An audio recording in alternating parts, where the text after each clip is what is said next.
do this! Help! El hombre, he stole my horse. Please, ayúdame.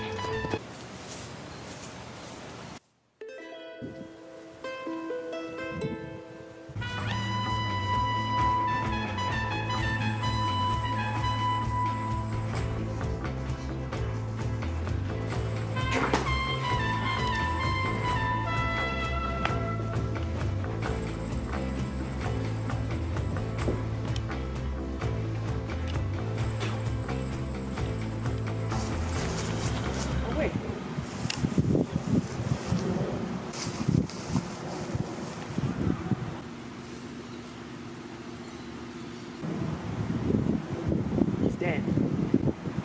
He's dead.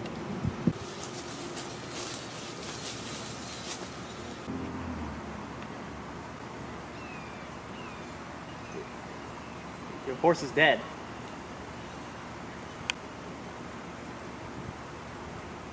Que Dios te bendiga, señor.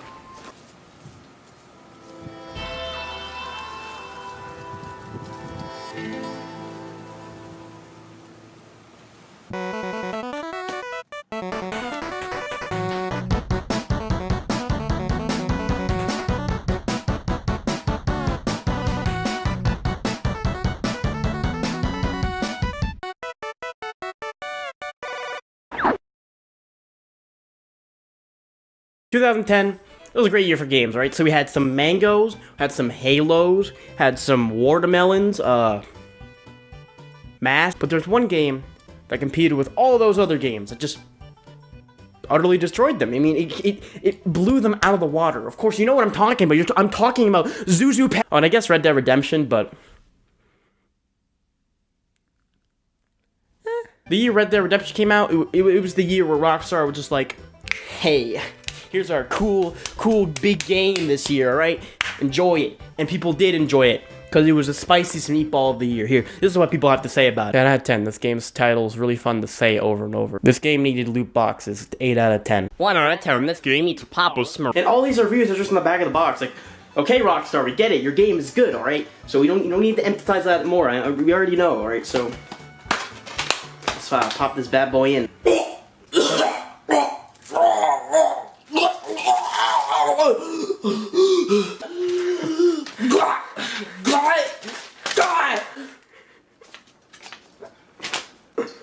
Because we've got a comment. Dear The Guy Creates, I regret to inform you that you have committed gaming sin. You decided to play Red Dead Redemption 1 before Red Dead Redemption 2, when canonically Red Dead Redemption 2 occurred first in the timeline. This disgraceful act is not the quality I came to expect from The Guy Creates, therefore I am unsubbing and removing my title as a fellow creator. You're a sham. Oh, come on, guy. It's not gonna ruin the game to play 1 first, you dimbos. Most people played Red Dead 1 back in 2010 and had to wait 8 years for the sequel to come out. I mean, it really didn't matter in the order since you didn't need to play one to enjoy the other, so, shut up!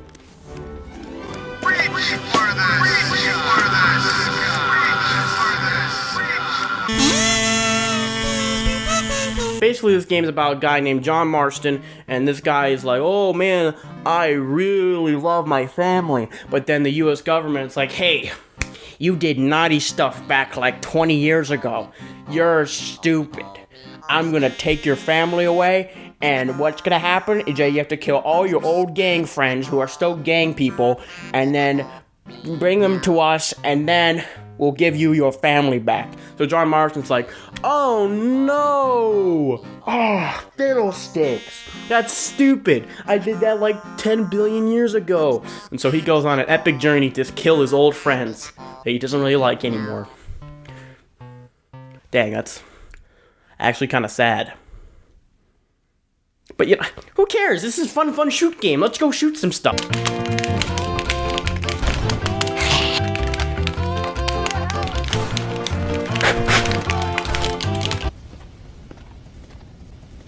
Uh-oh. Basically, in this epic world of epic proportions, what you do the entire time is just shoot stuff. That's what you expect. You shoot stuff. See some guy doing some naughty stuff? Bang, bang. See someone's trying to get on your naughty side? Just kill him immediately. See an innocent little bunny rabbit that has done nothing to harm you? kill it. And you can skin that animal for some helpful resources.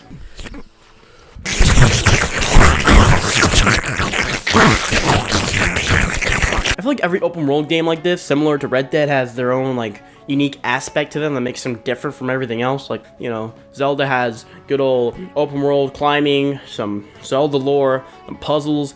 Metal Gear Solid has some sneaky boys. Grand Theft Auto has Grand Theft Auto, and Red Dead Redemption has poker. I don't know how to play poker, but I mean, there's like a little more than that. No, it's just poker. This is where Red Dead Redemption is like, hey, I'm not dated. Stop. In towns, you can go around and like get these bounties that may be like $30 or like $60 or 200 billion bucks. I don't know. And you can go around and catch these people, and you turn them back to the police, and you get money. It's just a really neat little thing that keeps the world immersive and cool. I mean, there's like a lot of depth in this too. I mean, you have to go around to this base, try not to like, you know, be dumb, just walk in there. What you can do is just sneak up, and then you shoot the guy, and everyone's like, and then you know, fight some guys until you eventually get to the part where the bounty is in front of you, and you're just like, okay, I gotta carefully aim at his leg, because if you shoot him in the face, he's gonna die, and you're gonna get less money. But if you shoot at his leg, he's like, and then you capture him then, because he can't move, because he shot his leg. And you might be like, oh, that was easy, just time to go back to town, have a nice relaxing time, just carry the bounty on my back and just stroll on home. But no. You might be like having a good old time, but then you just look behind you and you see a bunch of bandits and crap, and you're just like, mother of God. Basically, it goes from killing guys to kidnapping a guy, and then it goes from running away from the guys or trying to kidnap your guy back. I don't know, man. I just found some really weird enjoyment from the bounties, mainly because of their names. I mean, a lot of them just don't make sense. I mean, who can forget the brilliant names like Rufus Higby, ZBD Nash, and, you know, good old Sid Winkler? Monkey Farnarkle. Sure, he was a bad guy. Eurapulus Jing Jong. He's that asshole. Jake Jimblebob. Hate that guy. Joe Jingle Squat Jink. Bastard.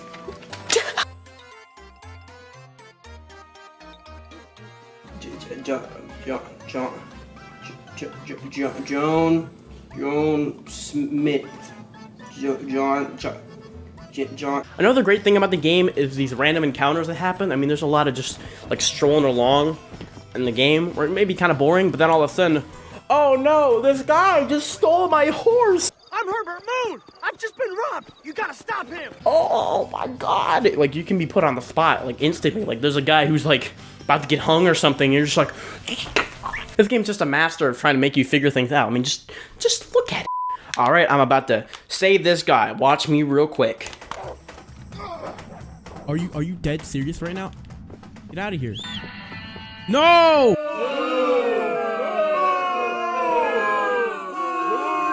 There's a lot to do when it comes to exploring this vast world of the Shawshank Redemption, but how do you expand the story? How do you move on in the game, actually? Well, it's just more quests. Basically, every quest in this game is just doing favors for people, even the main ones. The main ones don't really advance the story. They're just kind of like, hey, can you like herd some horses, please? Like, the main ones are doing that, not the side ones, but the main ones. All throughout the entire game, you're just like, hey, have you seen Bill Williamson, the guy I'm after? And everyone's like, no. But you can do my taxes and do my laundry. You see, some of this can be pretty fun. I mean, there's some pretty good missions. Like, you know, there's one you get in like a little like, you know, that's cool. You're on a train. It's nice. But I mean, a lot of it is just like helping people you don't even like have to worry about. I mean, why do I have to help the Mexican government figure this stuff out? Like, what does that have to do with me? I mean, they may know some information, but they're just like, do my stuff for me. I mean, there's one group of quests I don't really mind because I love the character. You know, Nigel West Dickens, best character in the game. Hey, Peter, open up them pearly gates! I'm coming! There's some great missions in there, like the one where you first get your Deadeye, or there's one where you have to infiltrate a house, and it's really cool, because the guy's like holding this person like this, and you're like, and you have to make sure you shoot the right guy, or else you really messed up and you fail. That stuff is pretty fun. I mean, it's the point of the game, but like, why? Why am I, like, Shouldn't I be like doing like going after the guy?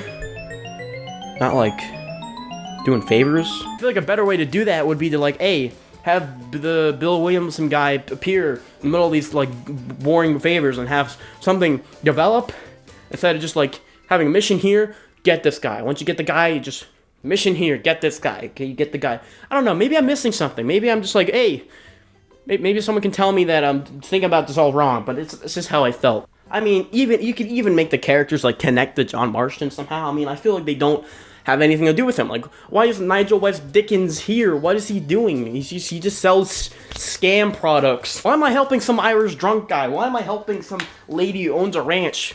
I don't have to. I mean, I don't know, you could be like, oh, well, it's John Marston, he's just a good guy, you know, he's just really helpful. When you're doing a main quest in Zelda, like, for example, stopping a divine beast, there's a reason you have to do it.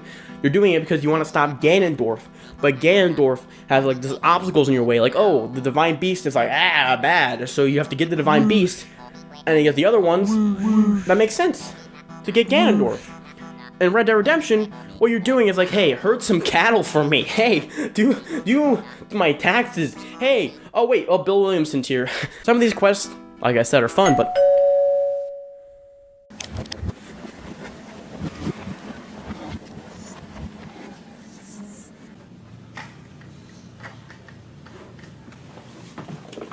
I'm Herbert Moon! I've just been robbed! You gotta stop him!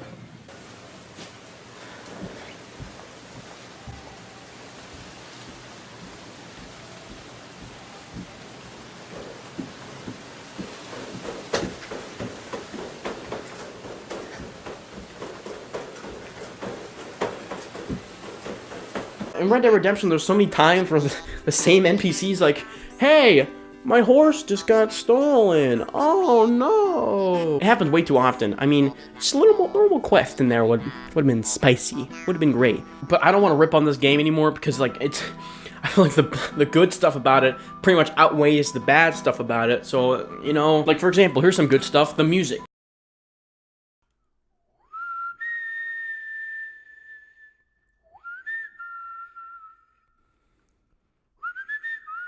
John Marston, dope character. I mean, besides when he's just countlessly screaming at people. And the Deadeye system is pretty great too. I mean, it's like, it's a little spice there that makes the game a little more unique and cool.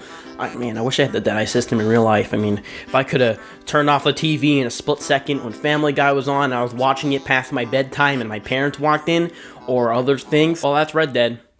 I don't know what else to say. It was a good game. After 9 years or so, it's a good game. I just have to play the second one now. I haven't done that yet.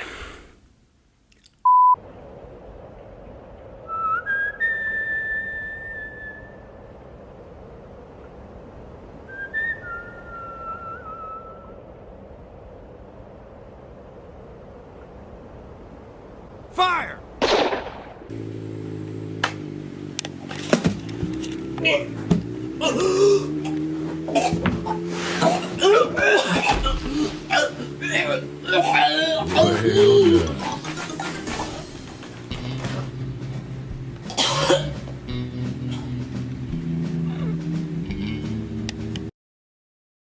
Hey guys, thanks for watching the video.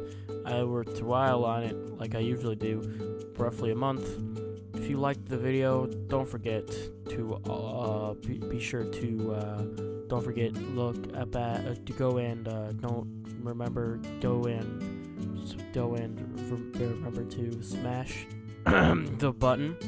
And if you really liked it, you can also just watch all my other ones that I also spent quite a bit of time on.